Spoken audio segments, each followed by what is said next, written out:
Are you tired of showing others when you are online on TikTok? In this video, you'll learn how to easily turn off the active status on TikTok and enjoy more privacy while using the app. So make sure to watch this video until the very end to learn how to disable the active status quickly and effortlessly, so that nobody can track when you're online. To get started, open up the TikTok app and then tap on the profile icon at the bottom right corner of the screen.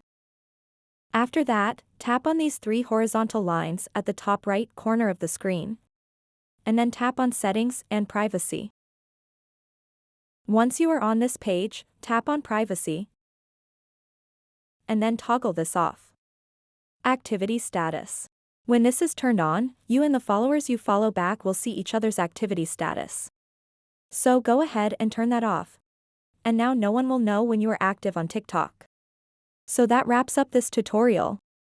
If you have any questions about this whole process, please let me know in the comments section below. And if this video helped you out, please give it a big thumbs up and subscribe to this channel for more tutorial videos like this one. Thank you so much for watching and have a good day.